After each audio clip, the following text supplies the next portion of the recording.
فاللهم يا رب ارزقنا رزقا حلالا طيبا، ثم بارك لنا فيه، ومن علينا بالخشوع في الصلاة والدعاء، وبالجد والإتقان في العمل والبناء.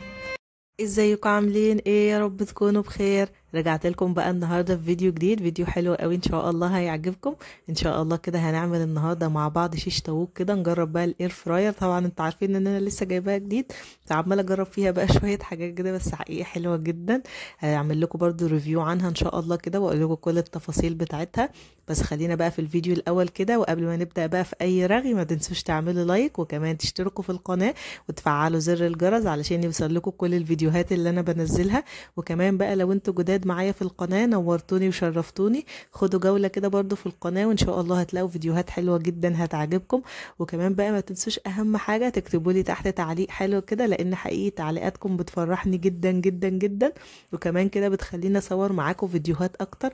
وما تنسوش بقى ان شاء الله ان احنا هنبدا نعمل روتين حلو قوي للمطبخ، ونجدد بقى شويه حاجات كده في المطبخ علشان العيد ان شاء الله. كل سنه وانتم طيبين، ويا رب تعود الايام علينا جميعا بالف خير. يلا بقى بينا نبدا كده الفيديو ونشوف كل التفاصيل اللي احنا هنعملها مع بعض النهارده.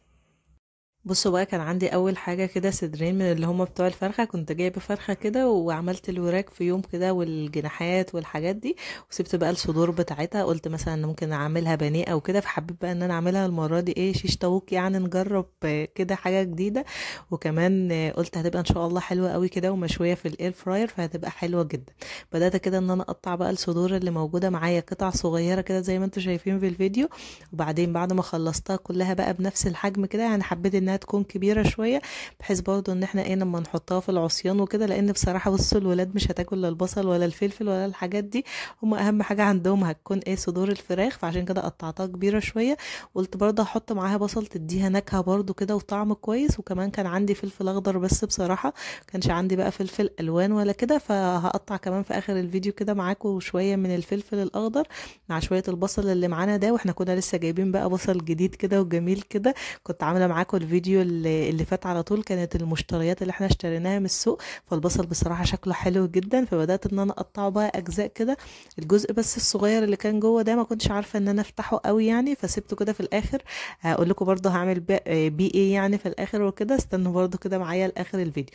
كده خلاص بعد ما كنت خلصت بقى تقطيع البصل كله، وكمان قطعت شويه كده من الفلفل صغير. هنبدا بقى بعد كده كمان نعمل خلطه كده حلوه بقى ايه للصدور اللي هي موجوده معانا. وطبعا زي ما انتم حابين بقى تحطوا فيها. بصوا الخلطه بتاعتي انا كنت عاملاها شويه من اللبن كده، وكمان هبدا ان انا احط عليها، كنت جايبه كيس كده بهارات اللي هو بتاع الشيش طاووق اصلا، يعني كنت شارياه وكده جاهز معايا، فحطيته بصراحه عليه على طول. ممكن انتوا بقى تستخدموا مثلا ملح او بهارات فراخ او اي حاجه بقى انتوا حابين تستخدموها يعني، بس انا بصراحه استسهلت يعني وجبت ايه البهارات جاهزه كده وخلاص. حطيت كمان عليها شويه من زيت الزيتون، وكان عندي كمان شويه من اللي هو دبس الرمان ده حطيته عليها يعني يديها نكهه برده وكده. وهبدا بقى اخلط كل المكونات اللي انا حطيتها دي. زي ما بقول لكم بقى التوابل زي ما انتوا حابين، عايزين تحطوا مثلا اي توابل تانية، عايزين تزودوا برضو مثلا شطه شويه لو بتحبوا الحاجه حراقه مثلا شويه، لكن انا عندي الولاد يعني مش بيحبوا الحاجه حراقه قوي، فبصراحه مش بحط شطه كتير. خلاص كده هبدا ان انا اخلط بقى كل الخلطه اللي انا عملتها بكل التوابل اللي انا حطيتها، وهبدا احط بقى فيها صدور الدجاج اللي موجوده معايا. وكمان هحط فيها بقى بصراحه ايه في الاخر كده هتشوفوني هحط الفلفل واحط البصل، هم كده يعتبروا معلهمش اي نكهه. وقلت لو رشيت عليهم شويه من الملح كده برضو مش هياخدوا نكهه كويسه يعني. فبص قلت خلاص، بص انا هحط عليها كل الحاجات اللي موجوده معايا هحطها معايا في الخلطه، بحيث ان كلهم ياخدوا نفس النكهه او نفس التتبيله يعني اللي موجوده معايا. وهسيبهم بقى في التلاجة شويه. سبتهم تقريبا في التلاجة يعني مده مثلا ساعه او ساعتين او كده. انا ببقى مجهزه الاكل بصراحه من بدري، يعني الولاد مثلا بيبقوا في الحضانه وكده، فببدا ان انا اجهز الغدا بتاعي من بدري، يعني الاكل يبقى جاهز على طول، بحيث ان الولاد اول ما يجوا من الحضانه مثلا ابدا ان انا اقلي، مثلا لو عايزه اعمل شويه بطاطس، او مثلا لو عاوزه عامله بانيه او كده، يعني بوقف كل الحاجات بس على ايه اخر جزء يعني، فاهميني؟ بحيث الولاد لما يجوا طبعا بيبقوا جعانين خلاص، بيبقى خلاص يعني كلوا مثلا سندوتشاتهم في الحضانه وكده، فبيبقوا خلاص جايين بصوا عايزين ناكل بقى، شوف لنا الاكل فين وهاتلنا الاكل على طول. فانا بجهز كل حاجه وهم لسه في الحضانه، وبحيث ان هم لما يجوا يبقى الاكل جاهز على طول.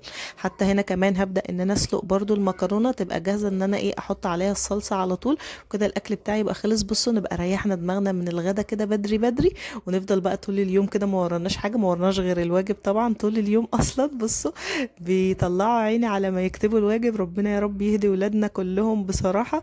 فهبدأ كده ان انا اخلص الغدا بتاعي زي ما بقول لكم بدري بدري كده. خلاص كنت عملت المكرونة وتبلت صدور الدجاج، وسبت بقى الفراخ شوية في التلاجة كده لحد ما هم جم بقى كده وارتاحوا شوية، وبدأت بقى ان انا ادخل المطبخ اكمل كده برضو الغدا بتاعي زي ما بقول لكم. بقى انا سايباه كده واقفة واقف قصدي على ان انا احطه بس في العصيان كده.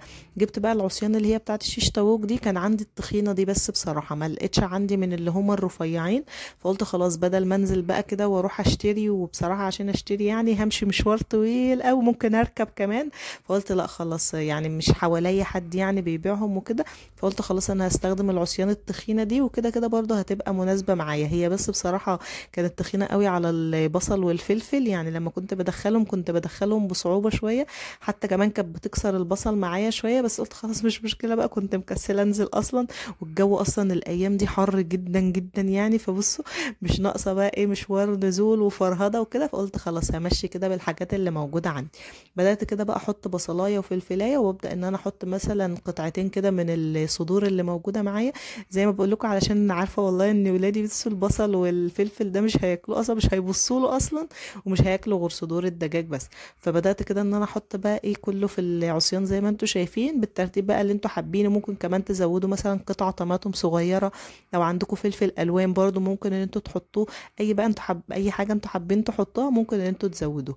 انا هعمل بقى كل الكميه اللي موجوده معايا بنفس الطريقه كده، طبعا طريقه يعني الشيش طاووق كلنا عارفينها وكده.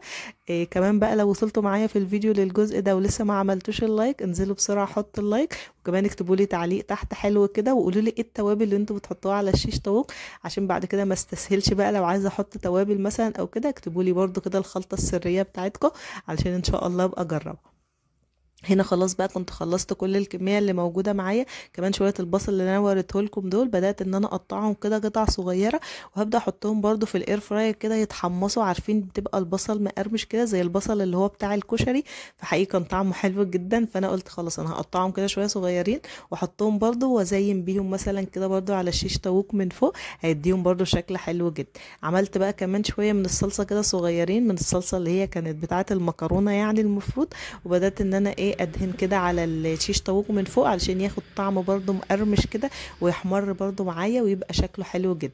بدات بقى كمان ارصهم في الاير فراير، وعايزه اقول لكم ان انا مش بستخدم زيت خالص، حتى مش بدهنهم كده من فوق بزيت ولا اي حاجه. هي الحاجه الوحيده بس اللي بستخدم فيها زيت في الاير فراير هي البطاطس، يعني بحط مثلا عليها معلقه زيت واحده كده، وابدا ان انا اخلط كل البطاطس اللي موجوده معايا فبتطلع حلو.